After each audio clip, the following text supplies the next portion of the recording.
Hey everybody. All right, hey guys. So welcome. I'll come over here and be in the camera for 1 second here. No. Hey. We got the. Do we have the camera backwards? Yeah, I think so. Yep, there we go. So just imagine you're looking at Gray in a mirror. Welcome to our stream, guys. So this is my friend Gray. Hey everybody. He is going to be co-hosting with me today. So we have a fun day planned. Today is mostly a Q&A day. So we have a lot of questions from viewers about paint tips that they want to see, advice on brush care, things like that. So I'm going to try to remember as best I can what most of your questions were. Gray has the list of questions and he'll remind me if we need to later. But I was kind of thinking that probably what I'll do to start off with is go over some of the paint techniques that I'm going to do in the first half of the video. And then we can just have a fun conversation with Gray while I kind of do the stuff in front of the camera. And if you have any questions about what I'm doing beyond my initial explanation, feel free to ask it in the chat and Gray can pass that along to me. So a couple of the things that I know that people have been asking me. One of them is, how do you paint white?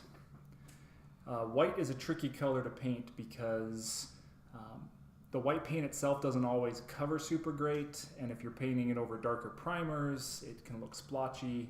So there's a few different techniques for painting white, but the basic idea is when you're painting white, you want to build up layers of non-white up towards your white. So if you want a warmer white, you would take something like a Thar Brown from scale 75. So the old color Commando Khaki from Citadel would work, any of those types of colors. And you want to start working your way up towards white by painting these underneath layers of other colors. So this would be one way. If you don't want a warmer white, you want a cooler white, you can start with like a light blue. This might be a little dark. I probably wouldn't quite start that dark, but you start with a lighter blue and you work your way up towards white again. So I'll kind of show both of those techniques. The other thing that I get asked a lot about is paint consistency while I'm painting. And so what I'll try to do is, as I'm painting, anytime I mix up a certain color of paint, I'll actually show you what it looks like on this white board. So you'll get a kind of an idea of what its paint consistency is. And I'll also tap it on a paper towel and show you how the paint responds to the paper towel, so you can get a kind of a sense of how thin my paints are for the different applications that I'm doing. What else can I work on? So I get asked about plaid a lot, and we were just talking about it because Gray is the owner of the Wolf and Girl model that I think that was on my weight screen. Yes. Yep. Yeah. Bottom left corner. And you were just talking about how your mom was freaking out about the plaid pattern. Every time she comes home, she's like, I just don't understand how he does this. It's very adorable. So I'll show a plaid pattern real quick too, at least, kind of the basic idea. And the thing with plaid at this scale is that you really have to almost give more the impression of plaid rather than the true complexity. Because if you really look at a tartan design, there's so much going on. It's got so many horizontal and vertical stripes. It's got lots of little lines of color everywhere. You can't get nearly as detailed as what real plaid looks like. So you kind of have to almost suggest it by. Let me have that pen real quick.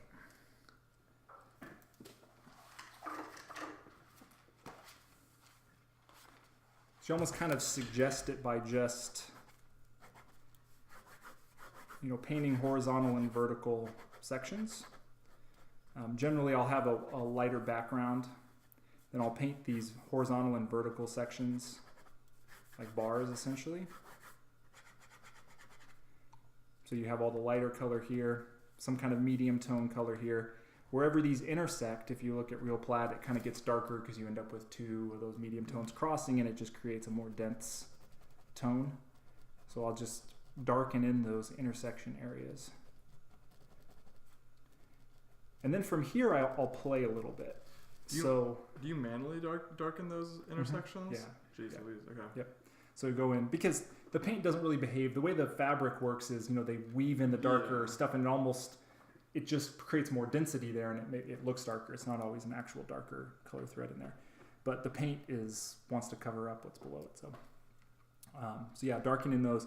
Then from here you can play. And you could even, if you want, you can do alternating colors on the bars as well, if you want to add a little bit more variety. That works better if you have a larger surface area. If you're working on a really small surface area like these models, alternating the colors, you're just not going to get that much alternation. Sure. But then from there you get to play a little bit, because then a lot of plaid will have thin lines that kind of go. So you can decide, do I want a thin line in the middle of these areas, so crossing kind of like that? Do you want two thin lines if you can paint that thin? Do you want thin lines that go through the darker bars? You just kind of play. Make it as hard as you want. Yeah, make it as hard as you want. Make it as challenging as you want to from there. And so that's basically how I kind of try to suggest the different patterns that you'll see in plaid, and that's what I did on the dwarves. So I'll kind of show one of those. And what you'll probably see me doing as I work on the plaid and I do the white, and there'll be other stuff I'll show later. I'll start working on those. I might alternate back and forth between the things I'm working at while stuff is drying. Sure. So I'm going to constantly be rotating between the three. But yeah, I'll be working on the two different types of white and then doing the plaid. And then when I'm done with that stuff, we'll go on to the next set of questions. But sound good? How's everybody doing in chat? Everyone seems excited. Mr. Heath and Non-Washable Gamer both here. How's the sound, guys? Can you hear us both? Can you hear both Gray and I? There's a little delay. And some people are actually just listening in. They're not watching currently. Non-Washable Gamer being that person. Okay. So he'll be the best judge of sound. Yeah. Since that's all he's got. And thanks, guys. Happy to be here today. Yeah. So since Non-Washable Gamer asked some of these questions, then, he'll have to watch the video later. He'll have to watch us twice. Hear us talking 2 times. That's unfortunate. Yep. So I actually was supposed to be here, 3-4 weeks ago? Something like that. Yeah. I was supposed to be co-hosting a while ago, but unfortunately I got food poisoning and was unable to make it the next day because I was still recovering from that horrible, horrible experience. Have you ever had food poisoning? I have had food poisoning. Oh my gosh. There was another reason why you didn't come to a stream one day too. Why was that? I don't remember that one. You sent me a picture of your lip. Oh yeah, I got punched in the face. That's right. That's the better story. Oh yeah. I thought. Wait, is that why I missed it? I thought I missed it because of the food poisoning. Is it because I got punched in the face? It's because you got punched in the face. I missed something couldn't else remember because if there of was the a food second poisoning one as well. So, okay, we'll just kick it off with a really good story as to why I'm finally now just getting around to coming to Allen's for this. I was out in Old Town, which is just like where all the bars are and things like that. And I was walking home. I was trying to be responsible. I hadn't drank at all. I was going home early to try and beat the traffic that was there. And when I was walking to my car, some dude just came up and slugged me in the face and walked off. I never saw him because I just hit the pavement. But yeah, I had a big old fat lip. It was not fun. My lip is still not totally healed. So it's a whole thing. So you can't think of any reason why somebody might have. So the only thing is I was texting. I was trying to text, and so where I was, everyone walks in the streets. The streets are actually shut down on the weekends because there's so many people there. So I walked into the middle of the street, so I'd be out of the way of everyone. Actually, I was trying to be considerate, and I was texting, so head down. So maybe he was mad that I was texting and not looking where I was going. So he decided to teach me a lesson. I'm not quite sure. That was the day of the Waste Management Open, so everyone was really drunk and probably, other things going on from that. Yeah. So. Yeah, the Waste Management Open is like the one stop on the PGA Tour. My understanding, that's basically like a party. Yep, exactly. If you see Happy Gilmore, what Happy Gilmore does, and everybody turns it into a party, that's basically the Phoenix Open. Mm-hmm. Mm-hmm. Yeah. So. That's why I'm taking off for me to be here, but I'm happy to be here, so I'm glad everyone's here today. Did we ever find the guy who did it? No. So the police were 50 feet away because there was a big fight that had happened, with 10 guys. They were hauling them all off. So I kind of hobbled over to them because I was bleeding profusely, and I was alone, right? My friend was still in the club. I had left early, like I said. So I went over there. I was like, hey, can you guys make sure I'm not like dying? All my teeth are here and whatnot. And they were asking me too if I had ever seen them, but I saw nothing. I just was looking at my phone, and the next thing I saw was the pavement in my face.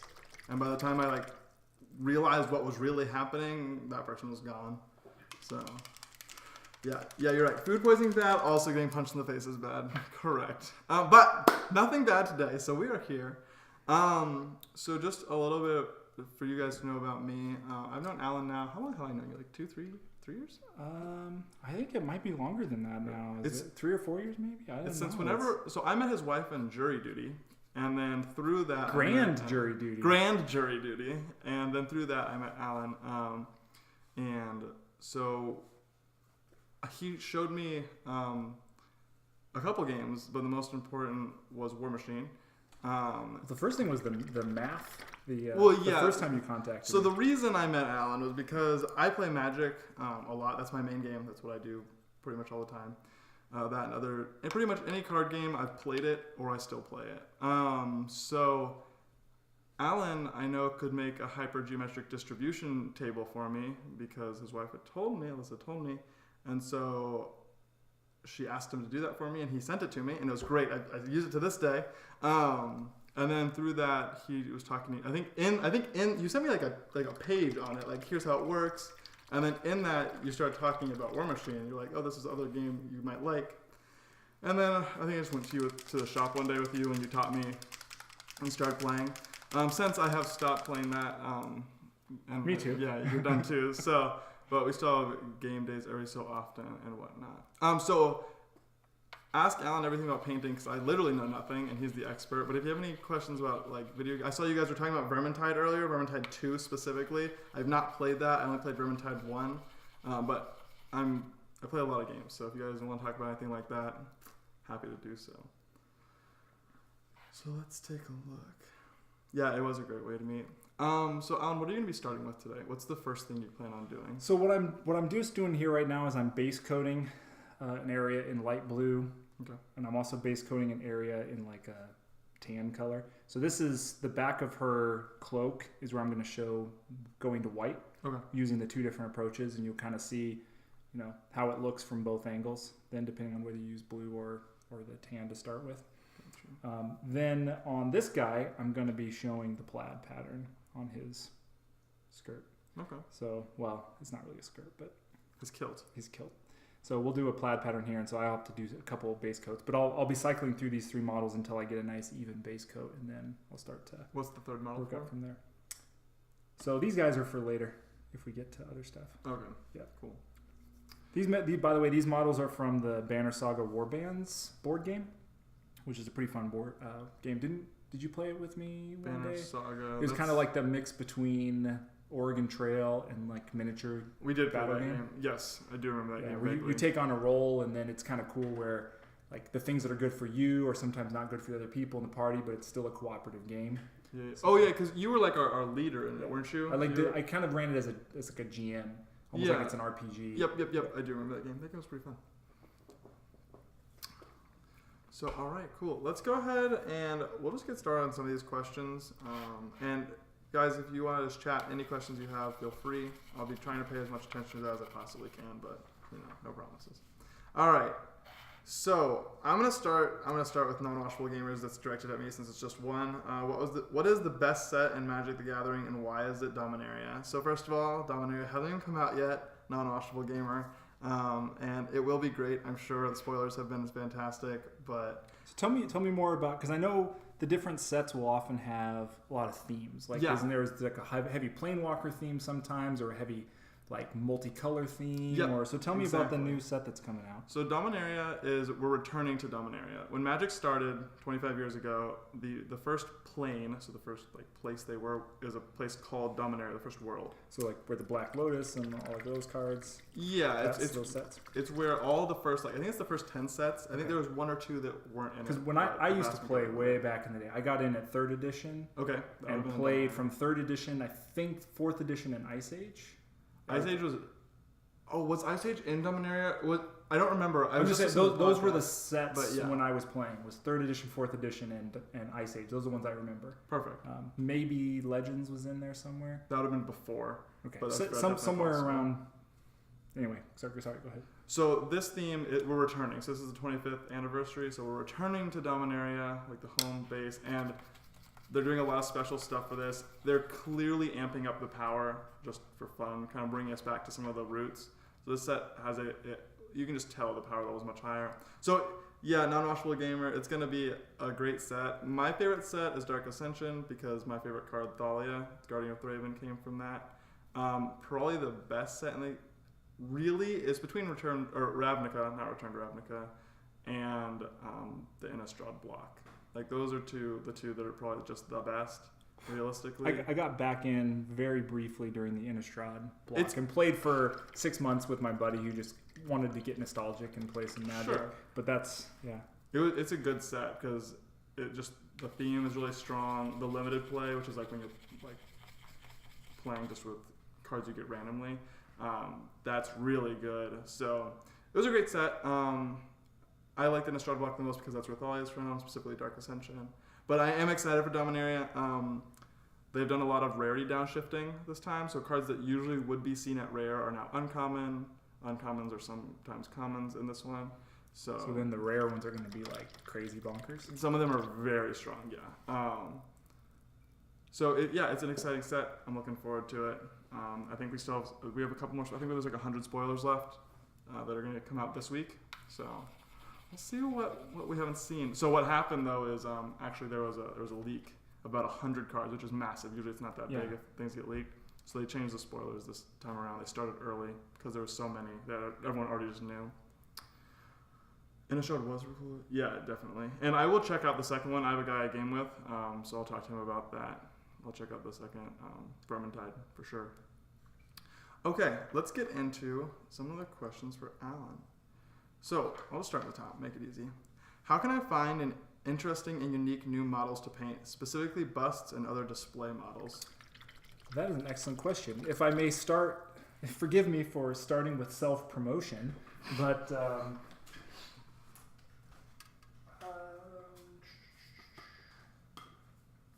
so I actually am selling a couple models right now, which are busts and which are really awesome. And I promise I didn't plant this question. Somebody actually did ask this. So for those of you guys who are fans of Braveheart from back in the day, so some Celtic warriors loosely themed on characters from the movie Braveheart. So these busts, you can get them through my website. You can also, here's the swords and axes and stuff that were sticking in their back, and their extra grades that attach to their heads. But these things are really, really crisp details, and I'm looking forward to painting these on stream. So one of the things I'm going to do is I'm probably going to paint these on stream, and it would be really cool like if people wanted to paint along with me and learn some of the techniques of painting busts and things like this, that they can order them and then have the model and then paint along with me. So that'd be cool. But you don't have to buy these. It's just, it would help support me if you did. But I'll tell you where I've found the most luck of finding cool models and different cool models. I will warn you that it's a little dangerous on your wallet, because once you start finding this font of awesome models, it's hard to stop. There's a Facebook group called New Miniatures Announcements. And it's just a Facebook group that anyone can post any models that are coming out for any game system or any publisher or any, collectible miniatures, anything. They'll just post them there. And so multiple times a day, these companies or individuals are just posting about brand new models that are available. And so you just get this endless stream of stuff, really awesome, cool stuff. Really cool stuff. So that would be one thing I would definitely recommend checking out. You might not be a Facebook person. I know there's a lot of people out there who aren't for various reasons. So I would start off doing a couple things. Look at companies like Black Sun Miniatures. Go to find Mr. Lee's Miniatures. So those are a couple companies that make some really cool, interesting display pieces. But yeah, I mean, just Google is your friend. You Yeah. know, just Google historical miniatures, Google miniature busts. Go find a hashtag that you think is gonna find cool painted results on Twitter, and just ask the people who post models, where did you get this model? If you really like it. Do you link, or do you have it available, all the models you paint, where you got the model from? Like if someone looked at one of your models on your Facebook page, Yeah. I was like, oh, I really like that So one. what I usually do is I try to give the manufacturer when I talk about the model. So like if I'm painting the Atlantis miniature stuff, like I'll always just say, you know, oh, these are dwarves from Atlantis Miniatures. Or whenever I put an update for Allie, that 75 millimeter model I'm working on, you know, she's made by Black Veil Miniatures or Black Veil Models. Okay. And so I'll try to quote that on my website as well. Like I have them grouped by manufacturer, so you can find like who made the miniature that way. Perfect. But yeah. Cool. Yeah, no, I know a lot of times people who first get into the hobby will often get into it through playing games. You know, Yeah. kind of like what you did. You know, you Mhm. played War Machine, you collected the War Machine models. You I played tried to paint. I did Yeah. try. You play 40K, you collect 40K models, and so you just like, where do I find the other models? Because my local game store just has the gaming models. But yeah, it's not too difficult. A little Google search or going to some, you'll pretty quickly start finding stores that sell all the more display quality stuff. And do you have a favorite like supplier? Is there one in particular that is your go-to on top of everyone else? So I would say, some of my favorites, I really like Atlantis Miniatures. They're the dwarves, right? They're the Yeah. dwarves, the big two-headed Etten that I painted, the blue troll is from them. The guy who has like the thick hide. And there's two reasons I really, really like them, and I would recommend them to anybody. One is that they're super highly detailed. I mean, you've seen the paint jobs I've been able to pull off on those models because they're so detailed. Yeah. They're really fun to paint. So even if you're a painter and you want something highly detailed to paint, they're great. If you're a gamer and you're looking for a gaming model, they don't come like 40K models are some of the top of the line models in the whole world.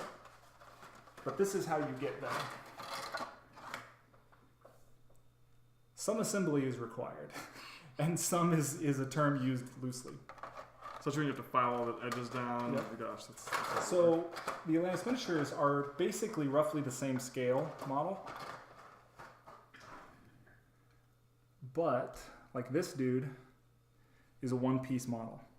There's nothing to actually glue on. He's just one piece. which also is just gonna make it so you can't miss a spot, right, to clean up because it's already just clean. Yeah, I mean, you do have to kind of clean some of the mold lines. Oh, You know, sure. there'll be mold lines, but you just clean up the mold lines and he's ready to go. Like, you don't have to actually attach anything. This guy, I think, was 3 pieces. So his main body was 1 piece. Then he has the shield arm and then the axe arm. So Okay. he's 3 pieces. Even that giant Etten was only a 4-piece model. Are those dwarves for a game, or are they just dwarves? My for understanding is right now he's just making models for people who do RPGs, who want to use them as alternative D&D and models stuff. who wants to use them for alternative models for other games they play. Eventually, I think he'd like to create a game, but right now he's just focused on making miniatures. Gotcha. So, yeah, so that would be one. And then for more display quality stuff, I'm a big fan of Scale 75 and Black Sun Miniatures, who make a lot of 75 millimeter scale, which is what Allie is. That person I've been working on. So she's the larger scale model, so a lot more detail and a lot of fun to paint, which are really different from these small scale models. Was she one piece, or how many was she? She's only 3 pieces actually. So yeah, a lot of these really nice 75 millimeter scale models are usually not too many pieces either. Games Workshop is kind of like the far end of the curve for how many pieces their models are. I mean, you played enough like War Machine to know. I played you know, 40K too. Like, yeah, you played 40K. Yeah, but with the War Machine, they don't tend to be a ton of pieces. No, either. they were just a you know. few. But yeah, 40K is like 140 piece kit to make something that's the size of a Warjack. And the thing was, each model had like 7 satchels you could put on, and like these little random pistols. And I was like, oh my gosh, make it stop. Then you have to please. paint all of those, right? Yeah, and if you glued it on wrong, it's hard. All right, let's take a look. What's next? Okay, this is a good question. What do you wish you had known before you started painting? So that is an excellent question. The easiest answer to that is that I should have thinned my paints. I was just going to comment on that. You put a lot of water into Yep. your paints. Yeah, so painting straight out of the bottle doesn't really get you very good results. You'll cover your primer a lot better with thicker paint, but the thicker paint is going to hold brush strokes in it, which is not good for getting a nice smooth coat. Yeah. So yeah, you can see kind of the consistency of the paint. It's very watery, yeah. So it's not as thin as the glazes that I'll do, but because this is for layering right now. That's a terrible brush for doing that demonstration. So that would be one thing I would say is just watering down your paints, working on consistency and learning how to be patient and do more layers and get it thin. You don't obscure your details as much and you get a nice, more even coat. Sure. So that would be one thing. As a personal thing, and I kind of mentioned this last week, I think, that I found that my biggest leaps in terms of painting skill and getting to the point where I felt like I was really proud of what I was painting always came when I quit a game and sold off my whole army. Because, when you spend 3 to 5 years playing a game and you're trying to get fully painted armies, you end up trying to duplicate your paint job. Oh, okay. Right? And so spending time trying to get all your models to look exactly the same just really stunts your development. Because it takes longer because if there's like a small mistake, you want to fix it, and you're only doing the same thing over and over and over, so you're not. Well, you're not pushing yourself. You're not trying new colors. You're not doing that kind of thing. So, in hindsight, I actually almost wish, and this is purely selfish, I actually wish that I had never tried to paint the armies for the games that I played. I wish that I'd always played the miniature games, but painted different things. Or painted all the models differently. Yeah, or just didn't care about creating a uniform look to it.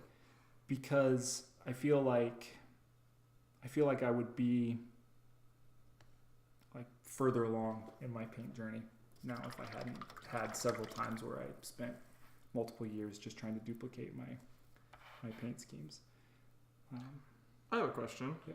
So you said further on in my paint journey. So I consider, you're the best painter I know, not close. And even when I compare your paintings to like things that you see on a box, usually I think yours are better in the first place. So where would you place yourself? Like how much growth do you still think you have left? Do you feel like you have a lot of growth left within painting, or can you see that you're like closer to the end and you're doing smaller adjustments? So I hope I still have a lot of growth. Let me put it that way. Sure. There's a cool graphic that I saw at one point where they basically said that art, and they weren't talking about specifically miniature painting, but it basically applies to miniature painting. So your ability to produce art versus your ability to recognize art. Okay. So when I first started painting, my ability to look at something that they painted and actually appreciate different aspects of what they were producing, and even to look critically at my own paint skill was not like super refined. And so as I would start painting, and I would be really proud of what I was achieving, but I was proud of what I was achieving relative to kind of what I could understand about what it meant to produce like this kind of artwork. And then what happens is you start to get to a certain level of skill, and your ability to produce art sort of exceeds your ability to recognize and appreciate the art. So you start being like, I'm awesome. Like, my stuff looks great. And then you start to actually recognize where you like, oh, I don't actually like how this looks. And you start recognizing flaws in your own painting. You see more of other people's stuff and you recognize like, oh, I tried to do that and my stuff doesn't look anything as good as that. And so you start recognizing things where you could be better. And then you can appreciate stuff that's beyond what you're able to produce. Now you feel like you're a crap painter. And so you're constantly in this interplay of one is catching up to the other. It's like as soon as you feel really confident about what you're doing, you just naturally are looking for ways to continue to challenge yourself. And then when you try new things, you're like, oh, I'm not nearly as good as these other people at whatever I'm trying now. Yeah. And so then you kind of start all over again. So it's a little hard for me to answer if all of that even made sense to people. Like where I feel like I'm at or whether I have an ending point in my journey. I just kind of view my painting as almost like a road that extends beyond the horizon. Sure. Like I'm just focusing on the next steps that are in front of me. And I don't know if there's an end to the road, but I certainly don't feel like I'm at the end of my journey where like I'm not going to ever get any better. I mean, I just look at my last year of painting. I think I've taken a huge step up. And this actually ties in with another question that somebody asked. So it was something about how do you get better? Like, can you practice something to get better at painting? Mm-hmm, mm-hmm. So I'll talk about that real quick.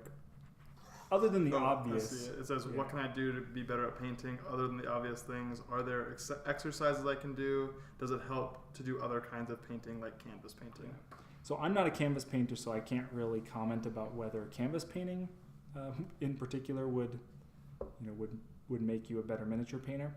I think it possibly could, just in terms of playing around with colors and like that. Can't hurt, right? Yeah, it can't hurt. But what I would say is,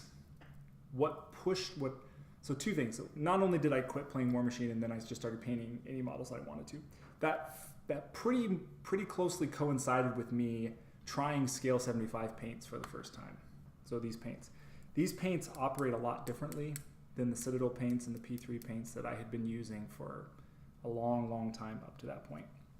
And just playing around with a brand new paint forced me to start trying new things and just looking at using old techniques, and it would produce different results with these paints, or what can I push myself with these? And they were a really huge inspiration to me to try something new. So what I would say to people is try different brands of paints just to see see what they do for you and see what they push, especially if you're kind of feeling like you're plateauing. You're feeling like you're getting stuck in a rut or whatever. Just go to the store or go online and just buy a set of paints. You don't have to buy the whole line, but just buy paints from a different manufacturer.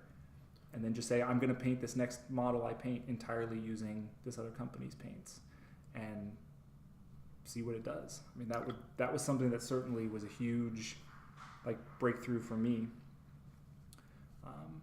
The other thing I would say is look at a lot of art, because you can be hugely inspired by things that are not miniature art. So I don't canvas paint, but I look at a lot of canvas painting, and I try to look at how they used colors. Sure. Okay. What did they do to create the shadows for this color? Like there's something red. Like what is actually in the shadows? Like sometimes you'll feel like, oh my gosh, there's green, there's purple, there's they'll actually use colors in their shadows, or just different ways that they create highlights. And so you can really be inspired by what other artists throughout history have done in trying to achieve similar looks that you're trying to achieve on other mediums. So just appreciate art. Just go out and look at art. A third thing I would say is find tutorials that people have written up. And actually, even if it maybe is not exactly the style of painting you're used to doing, try to copy their tutorial exactly. Oh, just like branch and what's going to happen is it's not going to look like theirs. Even if a really skilled painter tries to do somebody else's tutorial exactly, there's going to be aspects of your own style that bleed in to what you produce. But try as much as possible to faithfully reproduce somebody else's tutorial, and just see what happens. I mean, you're bound to learn something from it, whether what you learn is good or bad, but it's just a learning experience, and it's a way to get out of your comfort zone. Because I think the biggest enemy to progress in a lot of things, but painting and art in particular, is getting stuck in a rut and just doing the same thing over and over and over again. You're not gonna get better. Yeah. That makes sense. Let's see. We have a question here. How often do you clean your brushes as you paint? So far, you've done it probably twice as often as I do. Do you mean rinse them in the cup or wash them with soap? I'm guessing he means rinse them in the cup. We'll wait for that response. That was from Non-Washable Gamer. Yeah. Ironically.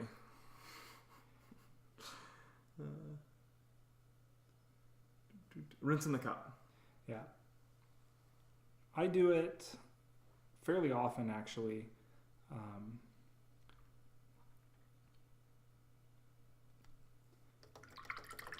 Like right now.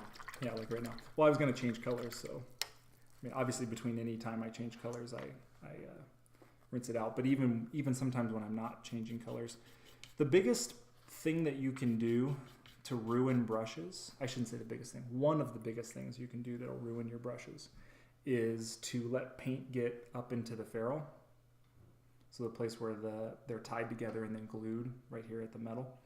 So if you get paint up in there, it's like taking your fingers, and so here's the bristles of your brush. And if you get paint that gets into here, it's almost like when water gets down into a crack in the sidewalk and then freezes and it pushes the sidewalk apart, and it just keeps doing that. So you get the expansion and contraction, and then over time the sidewalk starts falling apart. It's kind of the same idea. But once paint starts drying in that ferrule, it's drying in between the bristles. And so what it does is it starts to push the bristles apart like this. And that's when you get brushes that look like some of these old crappy brushes. I mean, this is a bit extreme, but like they just, Hold on, I got it. I'll bring it down here. Oh yeah, perfect. Yeah, you can see all the little. Yeah. So some of those frayed edges are a little bit extreme, but you can see that there's actually paint. I mean, even if I tried to bend it, you see where like it doesn't even bend all the way up to the ferrule because there's paint dried right up to the ferrule. This is one of my mixing brushes now, so I don't really care. But when paint starts to do that, you're not going to have a point anymore. The bristles won't come together at a point. So I just rinse my brush probably more than I have to, but just as a way to just continuously keep it clean. Sure. It prevents me from having to wash it with soap as much if I just make sure that I'm keeping paint out of that area of the brush. Because as you paint, you just keep dipping, and just naturally the paint just starts to kind of migrate up there. So I rinse pretty often. Do you ever switch out the water that you're rinsing in while you're painting? Usually not. After each session, I just dump it and get a new clean one. The only exception is I don't usually paint with metals, but if I paint with metal, I always have a separate cup for that because the metal paint has flecks in it, metallic flecks. And I don't really want that getting mixed into my other paints. The other time I'll change is if I've been doing a lot of dark colors. So if I've been doing tons of stuff with blacks, really dark reds or something, and then I'm going to go paint in yellow. Sure. I may not want that pigment in my paint water. That makes sense. Because I just add water right from my paint cup into my paints. Oh, okay, I see. When I was younger, back in the day, he was a wee lad. when I was a wee lad, I used to have 2 water cups at my paint station. So I'd have a clean water cup and then a dirty water cup. So I would always get water for thinning my paints out of the clean water cup and then rinse my brush in the dirty water cup. I kind of found out over time it didn't really matter. Oh, this is a lot of work. Yeah, I didn't notice any difference when I started using my rinsing water to thin my paints. All right, let's see. Next question.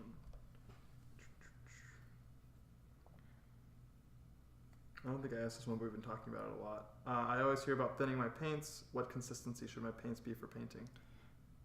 Yes, thin. I think I've been trying to show. I guess I can show you what the consistency is now. But generally speaking, it kind of depends on what you're trying to achieve.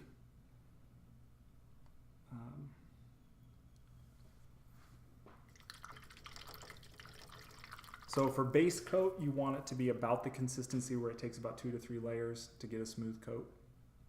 If you're getting coverage in one coat, paint is probably too thick. Okay. 2 or 3 thin coats is better than one thick coat.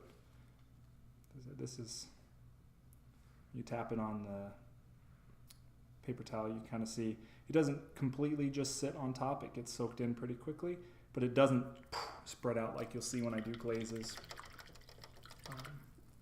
In terms of on here, this is my layer consistency. It's kind of a light color, but it gets semi-translucent. Yeah, definitely not opaque. How do you paint metallic with non-metallic paints? I'm gonna punt on that one because that is a long discussion. I'll do that in another video. Okay. That's from Mr. Heath M, by the way. Yeah, sorry, Mr. Heath. That's that's something I really need to demonstrate. So I'll do a non-metallic metal day one day. Let's take a look. How do I care for my brushes properly? Specifically, how do I dry them to keep them from fraying? We kind of just went over this, but that was more Yeah, washing. so not the keep drying. them washed. I have brush soap. I don't actually wash my brushes out as often as a lot of other people do, but there's this brush soap. Right now it's a hard puck, but you basically just dip your finger, you get it lathered up, and then you just wash your brushes in it. I have a video when Josh was here. He filmed a whole video on brush care, so when we get that all edited and produced, there'll be a whole video on that. But specifically about washing the brushes or something about drying them to keep them from splaying. So a couple comments about that. Some people I've seen will say, like whenever your brushes are wet and you're finally done with them for the day, you're supposed to somehow store them upside down, but not with the tip actually in something. So I don't know, have like a clamp or something that you can hold your brush upside down so that everything dries. This way it makes the gravity will pull the water out of the ferrule, so you don't have any water drying up in the ferrule. That's probably good, but it's like kind of a lot of effort. You could take those clips at work, the black clips. Everyone knows what I'm talking about, like the black clips that fold over, and just like glue them to like a board, and then just clip the bottoms. Because you'd probably like fit 3 or 4 brushes in each clip. Yep. So you can definitely do that. I just don't. Like, again, I've seen a lot of people do that. I will just make sure that I store my brushes flat. They're at the risk of completely messing everything up. If you can just see my array of brushes over here, they're all just stored flat. Do not ever store them tip down in a water glass. Because the tip will be sideways. Yeah, you might see me do it on stream sometimes, but it's when I do it with this brush, which is just my crap mixing brush. I don't really care. I'll just throw it in my glass. But any brush that you actually care about, don't put it tip down into the water and let it sit there. But the other thing I'll say is that natural bristle brushes, they just get bushy. I mean, this is natural hair. This is what it does. And some people who the first time they'll buy these natural bristle brushes, the brush will do this within a couple uses. And they'll say, well, I thought these were supposed to be really high quality brushes. These brushes are crap. Look what it's doing. I can't paint with that. That's not a detail. But what they don't realize is that the natural bristle brushes will actually reform their tip really well.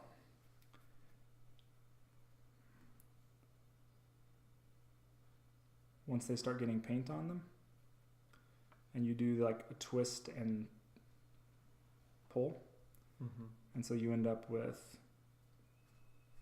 like a really nice tip and a really nice point. You just have to do that. That's the way that natural bristle brushes work. So if yours starts to look like that, like bushy like that, don't. It's not a flaw in the brush. It's kind of supposed to be that way. Non-washable gamer said, so I just need to install a clothesline above my painting table. Yeah, that works. Then have a miniature clothesline for your miniature paints. Oh yeah, I like this. I like this plan. Oh man. Alright. Let's see. There's a question about painting white. So that's kind of what we're doing today. How do you get really vibrant colors like red to look good? When I try to highlight red, it turns out orange or pink. I was actually going to print something off for this, and I ran out of time before the stream started. Those pesky students. Those pesky students, yeah. Some students needed help. Hey, so I'll try to answer that question later when I'm done with working on the stuff that we're working on. I'll actually try to show some of that. Do you have that? Oh, it depends. Over there. I just want to mark it. So remember that you passed. So this question, and then where was the metallic one? The non-metallic metals? That was just in chat. Oh gosh. Metallic.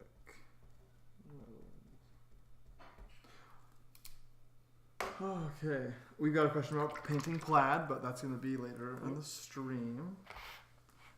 And then, let's see, how do you get a smooth gradient between colors? That is something I've always, because I have some of your paintings, or some of the models you painted, and I've seen about a million, and there's just no, you can't even see the transition, it just kind of happens. So I'm pretty curious on this one as well. So that's another one it's easier to describe while I'm showing it. So I will try, and in fact, what I can try to do is show the last two questions at this, kind of the same time. The plot patterns and the gradient? Yeah. So what I'll do is we'll do a gradient thing, and then we will kind of over top of that, we will do the vibrant colors. Gotcha. Good. Well, that's all the ones we had on this piece of paper for you. So, I want to know more about the history and your obsession with, was it Talia? What's the card? Thalia. Guardian of Thraben. Okay, hold on.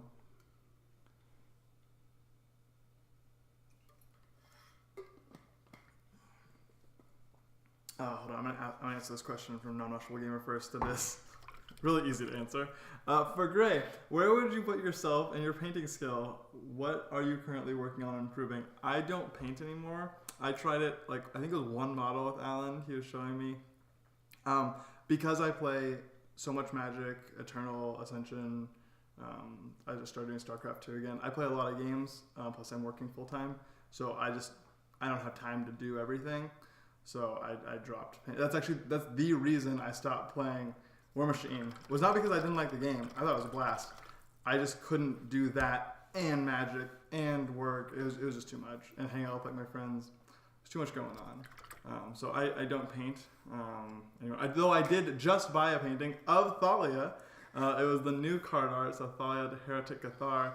And then I got it framed, and it got finished yesterday. I drove down to the framer, picked it up. It looks great. It's framed identically to my other print. So I have a lot of paintings and art, but I am not a painter or artist in any way like that. Okay, my obsession with Thalia. So the way that happened was I was playing Magic, and that was around when I started getting more serious. Was that set. So I started playing a deck that was a humans deck, tribally humans. And she was in it, and she was one of my favorite cards in the whole deck. Because every single time I played her, people yelled at me, which I thought was really funny. They're like, damn it, I would have beaten you if you hadn't played that Thalia. And I'm like, yep, that's why I played What did she do that was so good for your deck? Oh, so she's a little tiny creature who's pretty good in combat. She has an ability that helps. But the main thing, the reason she's good is she has an ability that says all non-creature spells, so anything that's not a dude, cost one more. And that's compounding, right? If you're trying to do 3 things in one turn that each cost 1, and you only have 3, well, now you're doing 1 of them because it costs 2 and you have 1 left over. So it's really good. And so what essentially happened was I just told people, people knew that I liked her. And I think so originally I had 4 because that's how many you need. Wait, so it costs 1 more each time? So if you the first thing costs 1 more, the second one costs 2 more, or just each one costs 1 more? Each one costs. Okay. But let's say you have 3 to use, right? Three mana, and then you try and cast a 1-cost spell. You have 3 1-cost spells in your hand. Yeah. One of them will cost 2 now, so that takes away 2 of your mana, and you have 1 left over, but you can't use it because the other one costs 2. So it's really punishing. And what usually happens, especially early in the game, right? Oh yeah, and she only costs 2, so you play her the second turn, and people are always mad. The really big issue is board wipes. Things that kill all the creatures cost 4, and usually if you do it on turn 4, you'll lose because you'll lose all your creatures, you lose your board presence, and they'll just kill you. The control decks. But if it costs 1 more, that's usually 1 turn too slow, and then they die. That's the important part. So, because your deck would kill in 4 turns. It could, yeah, it had the potential. So I had my original 4, and then I think I got an extra 4 from a friend, and it kind of just happened on accident where I just started. I mean, I like the card a lot. Now, was she named? You could only have 1 in your deck. Or? You could only have 1 in play. You could have 4 okay. in your deck. Yeah, she's a named character. She has a storyline and everything, which is part of the reason I like her. She is the savior essentially. After everyone else dies or becomes a zombie, she helps everyone. Some people, she is a savior and kind of a bad at the same time because she was forced into a bad situation and let a demon out as well as an angel. So she saved everyone because she let the angel out, but she didn't know that. And then doomed everyone at the same time. Well, no, the demon got killed, so we're all good. But yeah, so I started collecting her, and it just became a thing in Arizona. So there was a time when I'm not as one. I mean, people know me for it still. A lot of people have me sign their Thalias, like I autograph them. You are Gray Thalia. Yeah, basically. I'm literally like the Thalia guy. So there's a lot of people in Arizona that have play sets of Thalias that I've signed. And then for a while, I had a lock on all the stores in Arizona back when I was playing a lot. So if a Thalia came in at any store, it was automatically bought by me immediately. Like I was put on hold until I bought it, and they would tell me. So for a while there was a shortage in Arizona because of me, which was super fun. But yeah, I got about 570, 580. And then recently, this was about 6 months ago, her price went up dramatically. And so I actually sold all because of you No, I wish. You created a worldwide shortage of Thalias. Corner in the market. A deck one with her that was popular for a while. So yeah, they went up a lot. I sold all of them, all my non-foil ones. I made very good profit on that. I can't believe you sold them, man. It just broke my heart a little bit. It was so much money. I couldn't say no to that. I was like, this is unreal. My profit margin was insane. So, I mean, I still play her in every deck. I play her in Legacy and Modern, so 2 formats. The only 2 I'm allowed to. I still own, I think, like 40 or 50 foils, which is a lot because those are more expensive. But yeah, I don't know. I like her story. I like the card. Every single time I play it, I'm a happy camper. Now there's 2 of them because they went back to the world that she was at, so they printed a new version of her, which hurts people in a different way. Instead of making things cost more, she makes non-basic lands come into play tapped as well as creatures. So she's just a whole problem. So you can have both of them out at the same time, though the way the rules work, even though she's a unique character, like you said, you're allowed to have the 2 different named ones. So it's a happy place when they're both in play. Usually I'm winning. So yeah. I saw a couple things pop up. Let's see. Have you translated your love for Thalia into an EDH deck to aggravate even more people? I did briefly. What do those terms mean? Oh, sorry. So EDH is a format in Magic that you can play. It's usually multiplayer, so you play with like 2 or 3 other. Usually it's 3 other people, groups of 4. And in this format, the way it works is you choose one of these unique characters. It has to be one of these unique characters, and they're what is called your general. And you may always they're essentially always in your hand. That's the easiest way to explain it. So you could make Thalia your general, okay, and then she's just always around. Yes, I did for a while. I'm very competitive, and EDH is generally a more casual format. And so I've made 3 EDH decks in my life. Every single time I got them very refined, and then people stopped playing with me. It's the same problem with my friend. He did the same thing. And so we both make these really good decks, and we love playing against each other because they're intense, hard games that were usually really fast. But other people didn't want to play with us because we would just kill them. So we took them all apart because no one wanted to play with the really competitive decks. Since it's supposed to be a fun format. It's supposed to just be like have fun with your friends, drink, but that's just not how we play. So for a while, yes, I aggravated people like that, but I stopped because no one wanted to be aggravated by me any longer. But yeah, let's see. Yeah, I used non-washable gamer. I used to have a binder full. Like I said, I sold them all. I still have all the WMCQ promos. I have like 30 of that, and I think I have 27 or 28 regular foils. Some of which are, of course, in my decks. You told me a story of you went to some big Magic convention or tournament or something, and you were walking around with a sign. Oh, I had a shirt. A shirt. So at the so hopefully you guys know about the WMCQ promo for Thalia. It was a special promotional item that was only given away at 3 tournaments, and they're all like around the same time period. And there's one in the United States, if I remember correctly. I think there was only one. And if you played in it, you got it. Okay, so there's a very limited number of these in the world. So I went to this tournament to play, and I had my friend help me make a shirt. I had 2 shirts. One just wrote "Trading for Thalia." It was just in all caps. The other one had a picture of her, and it said "Trading for," and there was a picture of her on it, front and back. And so I walked around the convention, and I just got all of them I could. I actually got a floor vendor. So there's people that for a living they just buy and sell cards essentially. They trade up at a premium. I'm friends with one, or I became friends with one, and I had him go around to get every single one he could. So I was getting them and he was getting them in, and then at the end we had already agreed on a set price that I would get them all from him at. So he kind of knew what he was willing to give for them, even because he knew what you were gonna. Yeah, it was a set price in trade, so it cost me. I mean, I knew it was a premium. At this point, I'm way up. They went up a ton of money, so I'm happy camper. But at the time, I was definitely in a deficit there, but I got a lot at that time, so it's a good day. Let's see. Oh yeah, EDH does technically stand for Elder Dragon Highlander. The new name for it is Commander. I was gonna say I've heard of Commander. The first name for it was EDH, which is Elder Dragon Highlander. As a Joyer player, I feel you on the people quitting. Yeah, true. Too bad they banned Worldfire, because that was the best thing to do. Suspend a Worldfire, have some fun for a couple turns, make everyone suspend a Worldfire, and then suspend like a Ulamog right behind it, then just end the game. Whee! Everyone loses but you. It's a good time. So I'm sorry about that. I remember right when I was getting out of Magic the first time, one of the big things, I wasn't a big tournament guy, but just among my friends, was the Channel Fireball combo. Yes, that's a really powerful thing to do. Channel is a super broken card. Yep. Fireball, not so much. That card's... Right, but they would just, as soon as you like lightning bolt somebody, and then your next turn, if you had Channel and Fireball, you're like, you're dead. Yep.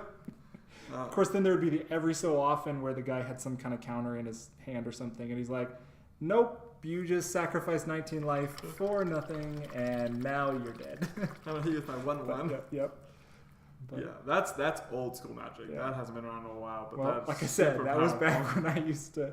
That was back my youth, when I was in junior high, and me and my buddies would play.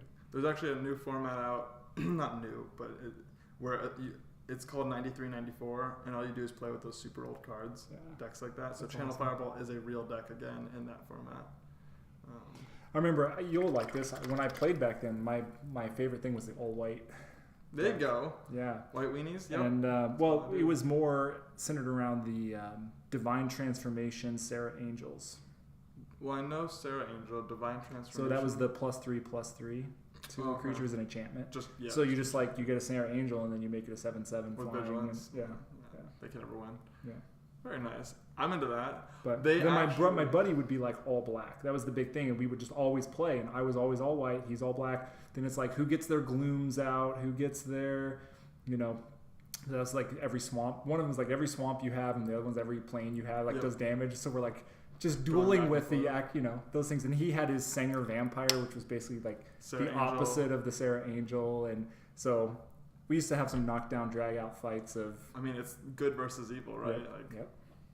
The thing. We'd kind of do one of those things that we wouldn't, where it used to be a thing where you would draw the top card off your deck after you shuffled and you're playing for those cards. Yep, that's ante. Man, that's so old. Yeah. So we used to play ante, but at the end of the night we would give all our cards back, but it was a way, it would whittle down the decks. You're just playing for hours and hours. So like, you just like the decks are getting smaller throughout the night.